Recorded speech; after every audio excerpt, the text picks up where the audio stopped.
Is the bottom in for Bitcoin? Well, in today's video, I want to give you both sides of the argument here, looking at some of the most important charts and factors that we need to consider as investors right now that might inform us whether or not yesterday was the bottom or if there is more pain ahead for the cryptocurrency markets. My name is Lark. Every day I make videos talking about cryptocurrency investing. If you like that topic, I do enjoy staying up to date with what's happening in this fast-moving market. A little tap on the thumbs up button would be massively appreciated. By the way, every single week my team and I make Wealth Mastery. It's a cryptocurrency investor report twice a week, straight to your inbox. Loads of value-packed information, plus a lot of free resources that anybody can come and enjoy and take advantage of. Last week, we did an overview on the Elrond ecosystem. We also did an interview with the team from Oasis Network, and we even talked about how to get into NFT whitelists. Free information, amazingly valuable information. Go and check it out using the link down below in the description. Now, let's go ahead and get into this topic, and let's start with the bottom is in, market's going to push higher in the not so distant future argument. Well, first, let's start off with this. We are right now at a critical line of support for Bitcoin. So during two major previous crashes, so this here in early 2021, this here in mid 2021, this price area between $28,000 and $29,000 was where Bitcoin found support and bounced higher. Now we can see in both these examples, we did have a couple dips down into that area, twice here and 3 times here. The question is Bitcoin going to find support here? Was that it for the sell-off? Will this area hold as support once again? Third time lucky? I guess we shall see. Worth pointing out, though, that we could potentially see the price coming back down to just a little bit inside this box again before pushing higher, but still holding that area as price support. Interesting, too, we had a massive volume day for Bitcoin yesterday, and of course, the day before as well. So these are huge volume days in comparison to recent volume. As you can see, the recent volume has been absolutely pathetic. In fact, yesterday, the highest volume day, well, since the day before that, but that day, those last 2 days, the highest volume days since May of last year. So it's been a long time since we've had this much volume in the market. Yes, that's sellers, but it's also buyers. People were scooping up the dip here. So that is definitely something to keep in mind, that we did see buyers coming into the market. Very interested to pick up Bitcoin under or just around $30,000. A lot of people will be watching this $28,000, $29,000 level, front-running those orders by buying at $29,700 or at $30,000 or $30,300.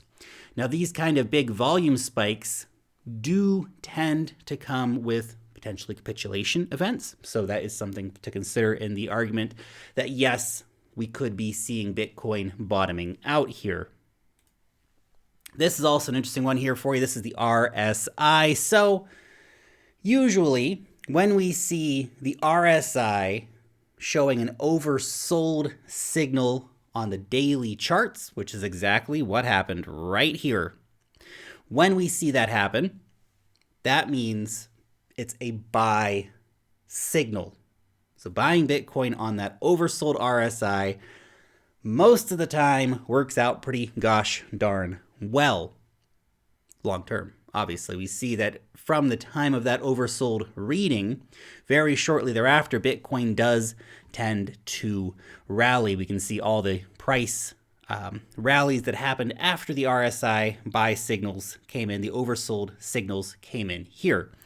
Now, it is important to point out also that in many of these cases where we have our initial oversold reading for Bitcoin, the price can then languish sideways for days or even weeks, and we can even get slightly lower price points coming in a week or 2 weeks or 3 weeks, sometimes even a month or more, after the initial price sell-off, which is what we saw happen here, for example, as well as here. Even here back in 2021, Initial sell-off got us down to like 29,000. A month or 6 weeks later, we got down to 28,000 before pushing higher for the price. That is something to keep in consideration. We could still see another test of that area of support for Bitcoin. Now let's take a look at the DXY, the US dollar currency index. It is coming up on a major area of price resistance. This is exactly where the dollar index retreated back in 2017.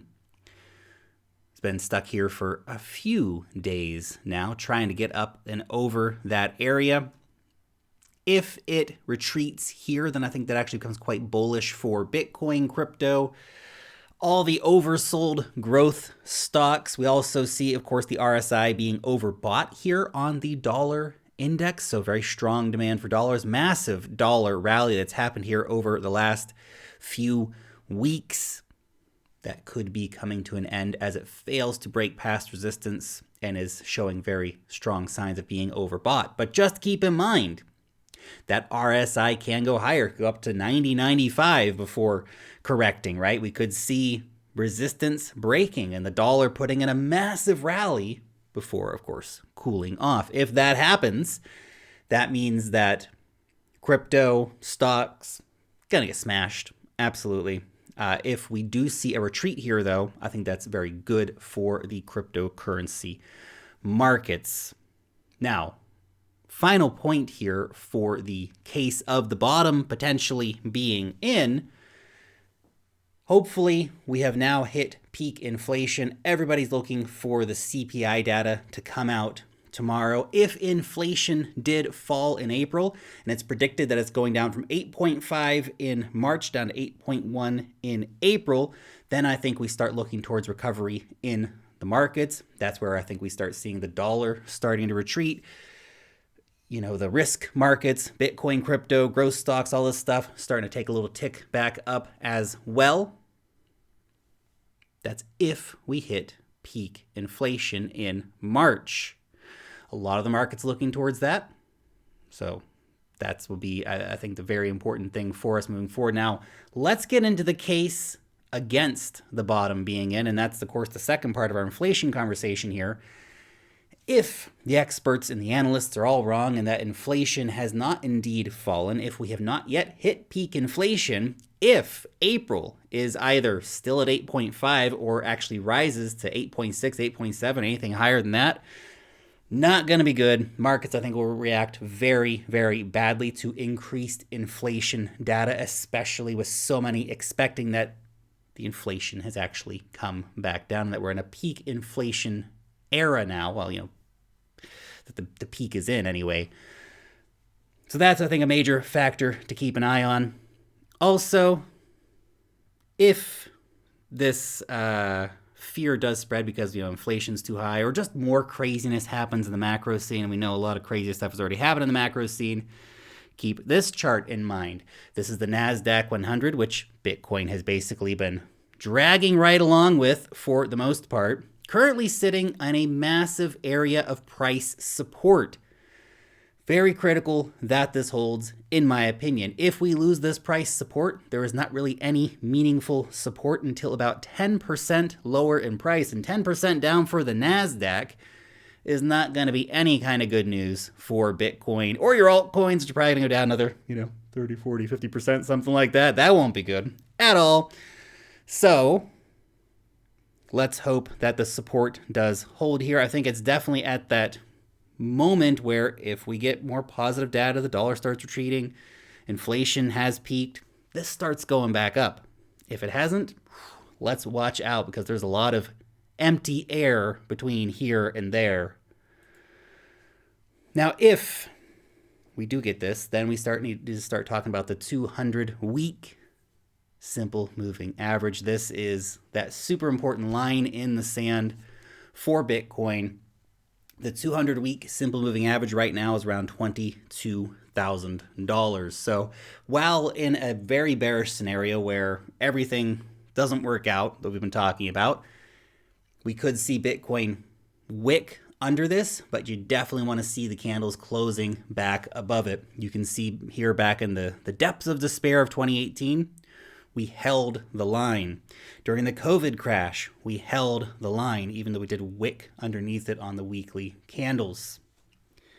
Worth pointing out as well that we have not actually seen an oversold reading on the RSI on the weekly here for Bitcoin, so that is still a potential reading that we could get coming in if all that stuff doesn't work out in our favor. We do see the markets taking on a lot more fear and panic. Now that 200-week simple moving average also lines up with basically our next critical zone of price support according to the historical candles here. So if we go all the way back to late 2020, you will see that 22,000 becomes a very, very key place for price support for Bitcoin. Now, another risk in the market right now that could see the bottom not be in is the UST crash. Now, there's obviously a lot of work going on behind the scenes, a lot of fundraising efforts to try and bring the peg back for UST, which is one of the biggest stable coins out there. But I think a lot of risk still remains for UST, and even after it gets back to its peg, which I think it probably will, fingers crossed anyway, I think a lot of trust will be lost after this in the UST stablecoin. Also, tinfoil hat moment I wanted to point out. What if this has all just been orchestrated by the Treasury Department in the USA in order to bring in harsh cryptocurrency legislations? Also, the obviously highly scientific poll that I did over here on Twitter. Has the UST crash been a coordinated attack by bad actors? A lot of theories going around, but I think there's a good chance and a not super unlikely situation, to be honest, that we could have seen a major hedge fund. Many people are pointing the finger at Citadel right now, whether or not it was them, different question, but definitely we can see a lot of on-chain UST did get sold, like hundreds of millions of dollars worth. So who was shorting the market? How much did they benefit? All this kind of stuff. So definitely a lot of people leaning towards this has been a coordinated attack on the UST stablecoin. They saw the mechanisms that they could trigger, the levers they could pull. They knew that once UST started crashing, that suddenly the Luna Guard Foundation would be forced to sell their Bitcoin into an already massively weak market, thus pushing the price of Bitcoin down even further, providing a perfect shorting opportunity.